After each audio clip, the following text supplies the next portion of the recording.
English Planet. Appunti di inglese, a cura di Nicholas Youldon.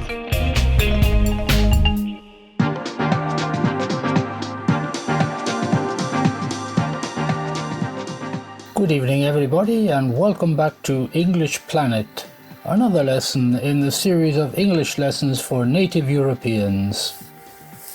As usual, this is your presenter and teacher Nick Youldon.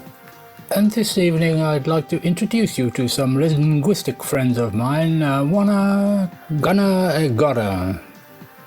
Yes, that's right, wanna, gonna, gotta. What's that? Is he speaking English or some obscure African language? No, I'm speaking English.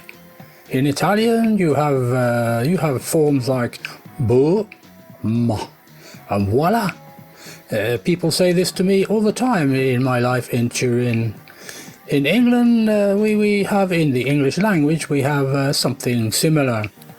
It's true that wanna, gonna, and gotta are a bit more sophisticated in English and have a particular grammatical form and form in meaning in order to communicate.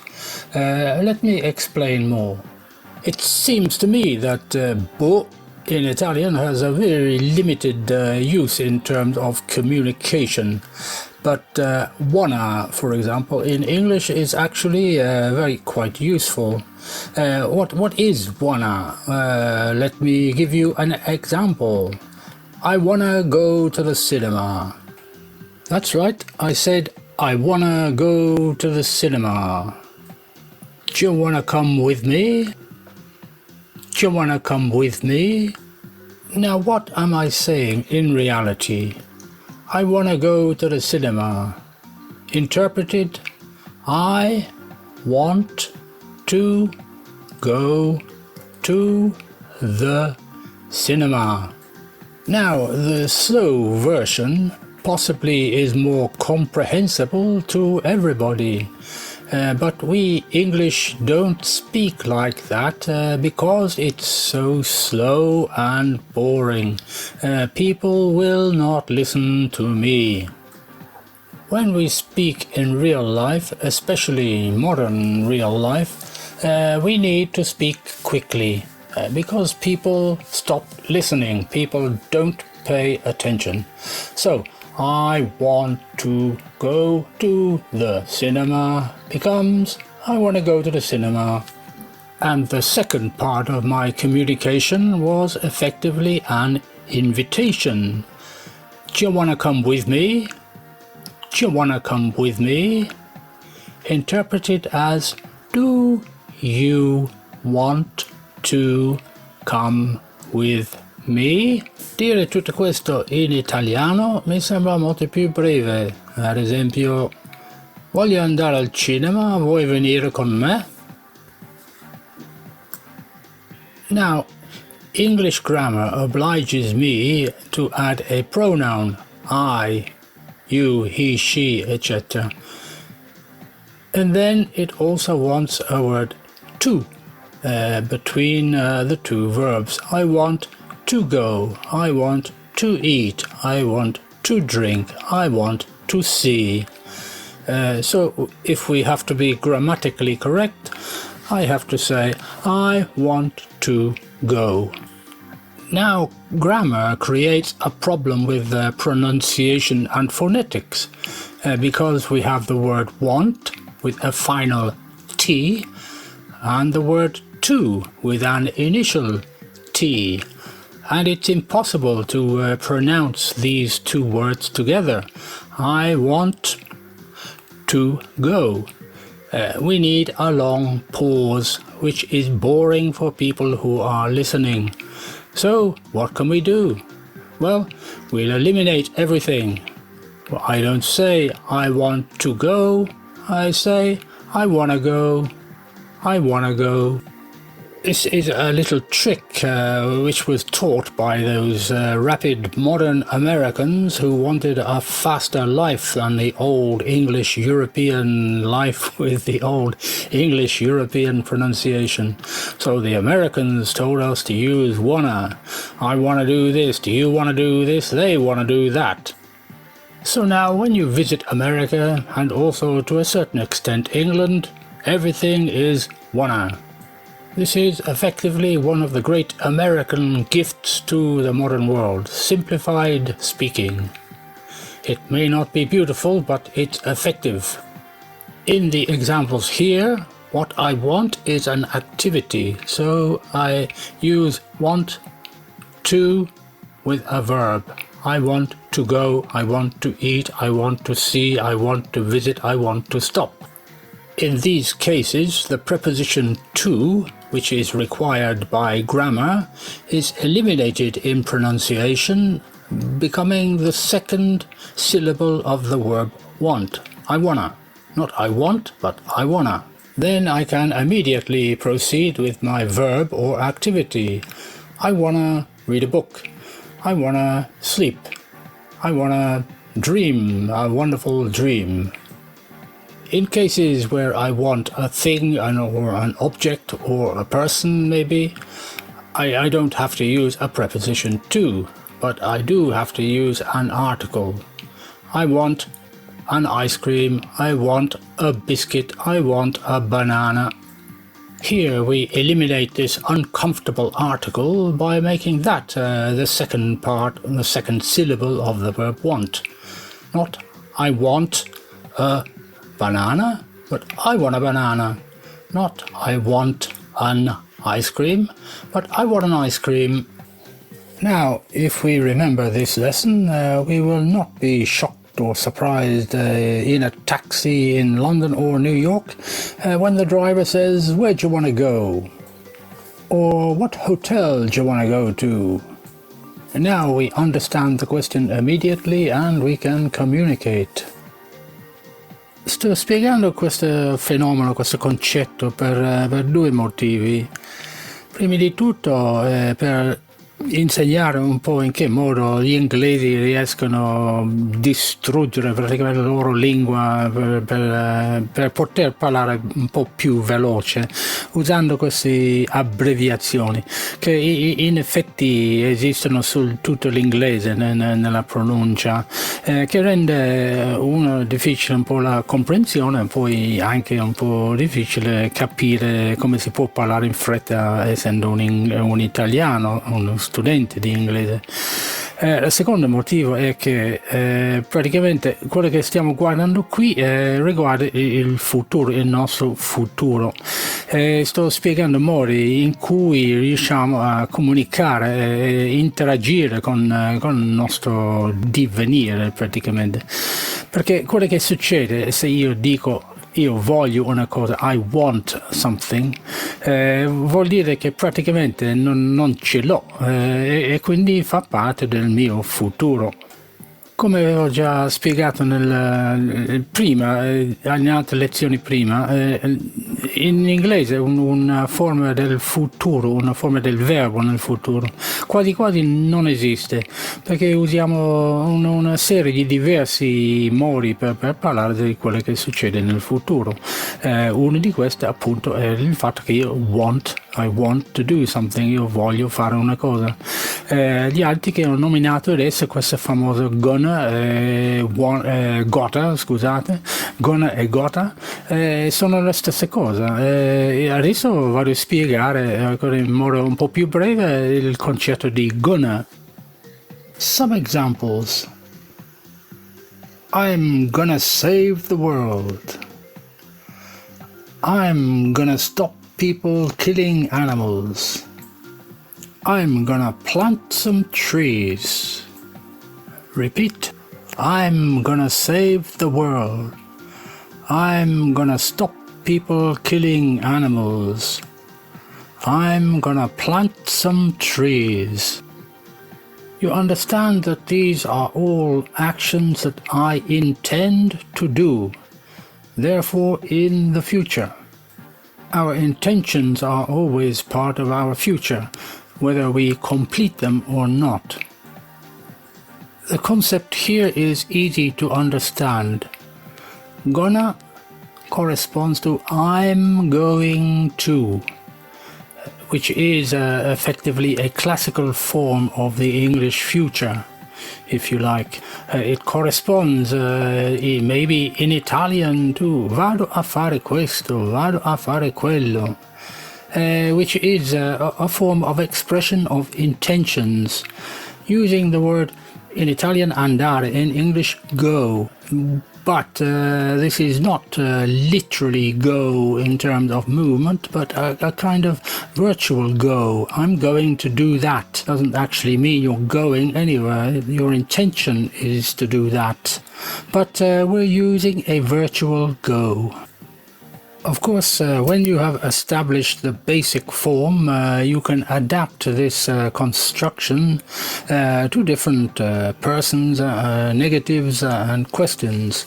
As an example, he's gonna be the President of the United States. We're gonna stop people killing animals. Are you gonna help us? To give a quick translation of this last example into Italian, it would become hai l'intenzione di aiutarci, oppure ci aiuterai.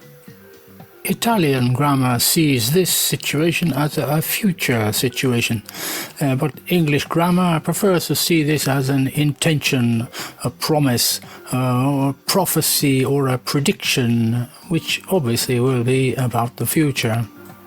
And so English uses a rather complicated form of the verb, but to indicate more directly the nature of the situation. Our third friend in this category which I've introduced is our famous gotta. Gotta expresses obligation, but an obligation obviously which will also be true in the future. Therefore we still have an idea of future involved. As an example, I can say, I gotta stop these people cutting trees and killing animals. I gotta stop these people. I just gotta stop these people. In this case, gotta is an abbreviation, or if you like, a corruption of the verb for obligation in English. I have got to do this. Translated, io devo fare questo. I repeat, in English, general obligation does not use the verb must. General obligation uses the verb have got to. He has got to work harder. Lui deve lavorare di più. People have got to stop cutting trees. La gente deve smettere di tagliare gli alberi. In these last two examples, I used the non-abbreviated form, but obviously with the new American, wonderful, super American abbreviation, we have to say, he's gotta work harder. People have gotta stop cutting trees. Obviously, again, this basic form can be adapted to all persons, I, you, he, she, it, etc., and for questions and negatives. For example, have we got to go to work tomorrow? Have we got to wear masks in the supermarket for COVID? To conclude this part of the lesson, I will just remind you of the spelling of these new abbreviated words. Wanna, W-A-N-N-A, wanna. Gonna, G-O-N-N-A, gonna. Gotta, G-O-T-T-A, gotta. Now we gotta stop for a short advertising break, advertising important information. Don't worry, stay tuned, we'll be right back. Meditazione planetaria del martedì. Radio Dreamland si unisce all'iniziativa della meditazione planetaria del martedì sera, organizzata dal New Earth Circle. Ogni martedì sera alle 21 vi invitiamo a partecipare alla meditazione planetaria dedicata a Madre Terra e a tutti i suoi figli di qualsiasi specie. Ognuno può unirsi al cerchio planetario dei meditanti partecipando da soli o con i propri cari, per una testimonianza di pace e di spiritualità che abbracci tutto il pianeta, per un atto d'amore verso Madre Terra, per un mondo antispecista. Unitevi con noi in meditazione, seguendo la Nassinar, la musica del vuoto eseguita al flauto da Giancarlo Barbadoro. Ogni martedì alle 21. Per informazioni www.newercircle.org.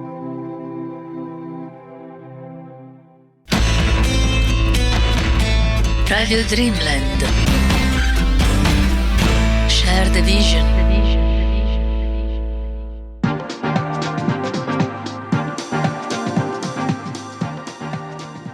Okay, we're back on air. This is still Radio Dreamland, English Planet, and Nick Youldon talking to you in English. In reality, I'm going to break one of the basic rules of this program and speak to you for a moment in Italian. Ci sono effettivamente due motivi perché faccio questa trasmissione tutto in inglese, oppure questa parte qui tutto in inglese. Uno è che voglio passare un po' di informazione che io ritengo anche interessante per tutti e che non si trova facilmente in giro, forse. Voglio parlare sempre come lo spirito di Radio Dreamland del mondo dell'invisibile e di argomenti che vengono un po' nascosti o trascurati nel mondo quotidiano. Il secondo motivo è che parlo in inglese perché vorrei lasciare ai vostri cervelli un po' forse faticati dalla vita quotidiana di immergersi un pochino e vivere l'esperienza di sentire e riflettere direttamente in una lingua straniera, fra l'altro una lingua importante nel mondo, cioè quella inglese. Chi mi ascolta avrà un buon motivo per farlo, sia che sono simpatico, divertente, oppure l'argomento che presento è interessante, oppure semplicemente io sono noioso ma voglio imparare l'inglese o semplicemente voglio sentire la radio acceso a quest'ora. Comunque sia, io voglio un po' rassicurare, incoraggiare chiunque che mi ascolta e si trova un po' in difficoltà, che non riescono, pensano di non riuscire a capire tutto quello che dico, ad esempio.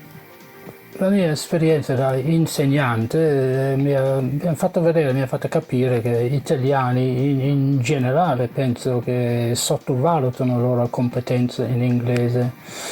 Questa in particolare per quanto riguarda la comprensione ascoltato, cioè la radio, la televisione, film, cinema. Tendono a pensare che io non ho capito un tubo di quello che è stato detto. Però i risultati di esami, ad esempio, specifici nella comprensione rivelano che lo studente in media capisce effettivamente molto meglio di quanto non pensa di capire. Quando nel passato facevo io l'esaminatore per studenti italiani, per esami condotti dall'ente inglese, praticamente quello che era Cambridge University, i risultati per la maggior parte risultavano molto incoraggianti. Gli studenti pensavano di essere bocciati, ma invece, visto da un punto di vista effettivamente obiettivo ma pratico, risultava che la competenza era abbastanza alta in generale. C'è da dire però che un esercizio come ascoltare la radio direttamente in inglese oppure rispondere ad esempio a una telefonata direttamente in inglese è un esercizio molto difficile per la persona in media. Se uno non ha un altissimo livello e non ha passato un sacco di tempo in Inghilterra oppure America ad esempio, questo rimangono difficili da fare con soddisfazione, per dire. La maggior parte delle persone pensa, oh, io non ho capito niente, però forse in questo stanno sbagliando, perché stanno cercando pure, aspettando di poter fare una specie di traduzione simultanea. Logicamente, ovviamente, con la velocità della lingua, della comunicazione sulla radio o televisione o telefono, è impossibile praticamente fare una traduzione simultanea, non puoi captare ogni parola. Io stesso, ascoltando una cosa in inglese, perdo qualche parola, non conosco addirittura qualche parola in inglese, devo anche riferirmi al dizionario, però quello che succede è il livello generale di comprensione su tutto il pezzo è alto. Io ovviamente capisco il 99%, se non tutto, di una trasmissione in radio. Per altri studenti, ad esempio, è molto più difficile capire tutto, logicamente. Non si può fare un dettato oppure riprodurre tutto il testo parola per parola, è impossibile. Però quello che si può fare è fare una buona comprensione in generale su certi punti. Si può poi fare riferimenti più precisi per ripulire e chiarificare certi punti che sono dubbiosi. Con questa trasmissione, ad esempio il podcast, uno può riascoltare dopo tempo e ricontrollare cosa è stato detto. In questo modo qua uno va avanti man mano, quasi il nostro rispetto, il nostro cervello effettivamente come se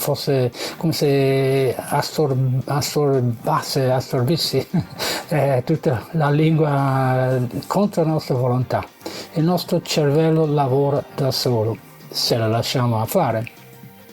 So, just listen to me, relax, let your mind wander, have a dialogue with me, reply to answer my questions, either out loud in your own home or quietly in your mind. If I say, good evening everybody, how are you? You reply, oh, hi Nick, good evening, I'm fine, thanks. If I say, have you heard the latest news about Donald Trump? You say, well, hell Nick, who is Donald Trump? I don't know anything about him. If you let your mind and your brain go free, you will find that you are living in a little world of English for a short period listening to this program. I myself don't know what happened or exactly when it happened, but after living for a long time in Italy, now virtually all my thinking in my head is carried out in Italian and not in English. Sometimes I don't even know if I'm speaking to people in English or Italian in certain situations. Don't let your head confuse you into thinking, oh, I can't speak English, I understand nothing, I'm no good. With reference to what I was just saying, this week I rediscovered a word which I had forgotten. Exactly, I've always been familiar with this word, but I had forgotten it, and I obviously, on reflection, had never really understood its meaning, even though I believed I understood and I believed that I was using it in the past. The word in question is heathen. Heathen. Not heaven, which you may know to be paradiso in Italian, but heathen, spelled Heathen.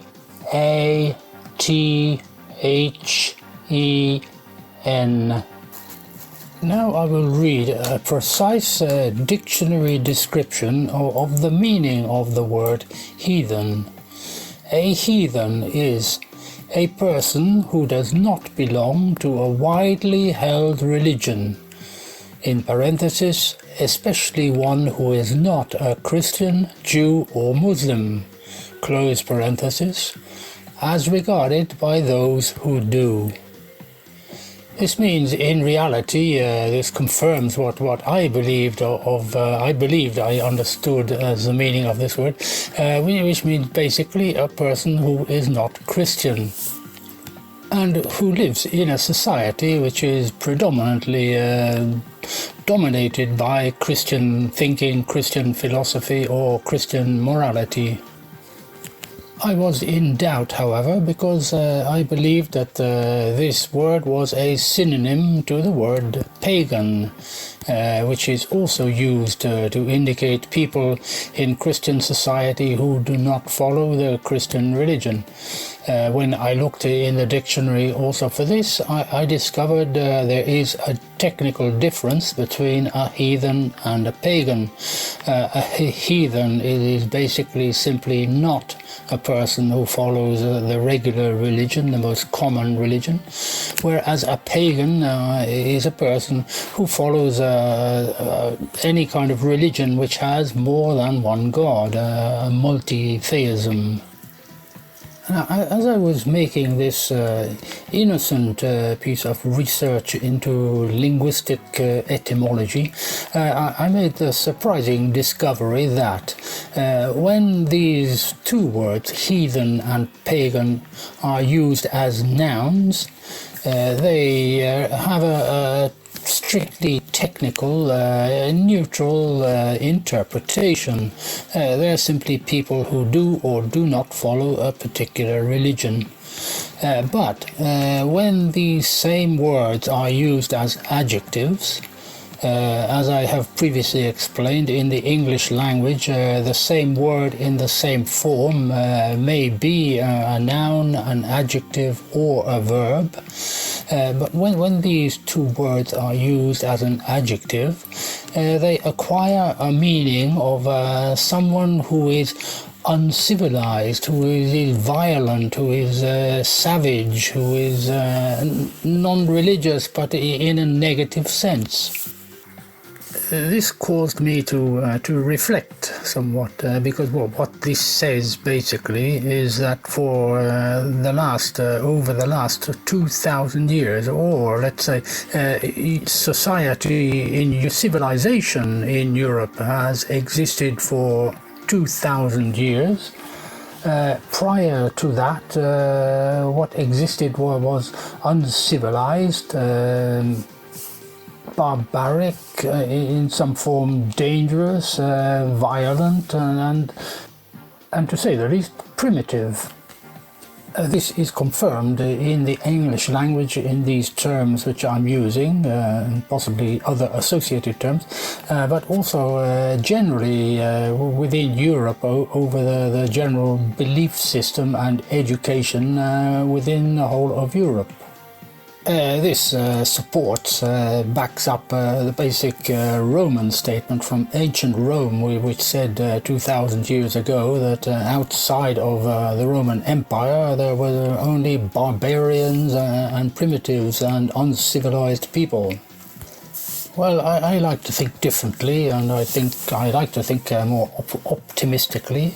And also by coincidence this week I made another discovery or rediscovery about, not about a word, but about a population which is known by a particular word. The name of this population is the Beaker people. Beaker. B-E-A-K-E-R. Beaker people. A beaker is a receptacle, is a kind of cup made in ceramic, but which is used to drink from and has a particular form because you can drink from it. For reference, and if you want to look this up in the Italian dictionary, the Beaker people are known in Italian as la cultura del vaso campaniforme. This because effectively they were called after the fact that they used these ceramics, these vessels in ceramics and pottery, and they left these behind when they died, when they eventually disappeared from trace, probably overwhelmed by the invasions of the Roman civilization. I am not an ancient Roman, but in my opinion, these people were not particularly primitive. They were part of an extensive civilization which covered an area from what is modern Russia, the Middle East, the Sumerian people, over all of Europe, including the Iberian Peninsula and Great Britain. In fact, near my birthplace in Devon, there is a national park where there are many remains, stone circles, burial grounds, for example, which have been accredited to the Beaker people. These people lived in the Bronze Age, which means 4,500, 4,000 years ago, at the same time as the Egyptian civilization, which is much more documented and about which it is much more spoken about within modern history and our modern education system. They are another example of an invisible population, an invisible civilization, one which is known to have existed, which is known to have been important. They were intelligent people, they worked with metal, they traded commercially, traveled in Europe, migrated and constructed. They constructed stone circles, for example. They had a very strong spiritual existence on this planet. But in our modern majoritarian society in Western Europe, the only real civilizations were Egyptians, Greeks, Romans, Christians, Jews and Muslims. But I believe there is more to history. Go and look up, study the Beaker people, for example. It may be interesting. That's it for this evening, everybody. Time to go home. Please tune in again to Radio Dreamland next week for English Planet, and remember, in the meantime, all the other fascinating programs on Radio Dreamland. Stay tuned, continue to share the vision.